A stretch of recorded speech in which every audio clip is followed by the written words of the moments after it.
मेरो उम्मेदवारी चाहिँ यहाँको जनताले अलिकति परिवर्तन खोजेको छ।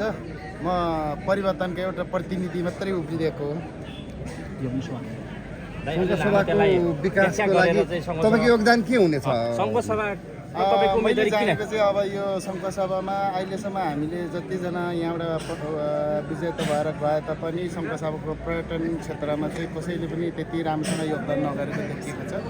त्यो कारणले मेरो उम्मेदवारी किनभने म जितेर आयो भने मैले सङ्घसभालाई एउटा अन्तर्राष्ट्रिय लेभलको एउटा पर्यटन क्षेत्रमा चाहिँ म चाहिँ एउटा नम्बर 2, 3मा 1मा बनाउन सक्छु। 3, 4मा चाहिँ सङ्घसभामा यस्तो यस्तो ट्रेलहरू छ है, ट्रेकिङ रुटहरू छ है भन्ने चाहिँ मेरो प्राथमिकता पर्छ। बाँकी कुरा त अब यहाँ धेरै कुराहरू छ र यहाँ धार्मिकहरू छ। धार्मिक पर्यटकहरू चाहिँ अब इन्डिया चाहिँ नि तपाईँको हरेक राष्ट्र त्यहाँ महाराष्ट्रहरूबाट चाहिँ नि हामीले यहाँ धार्मिक पर्यटकहरू चाहिँ ल्याउन सकिन्छ।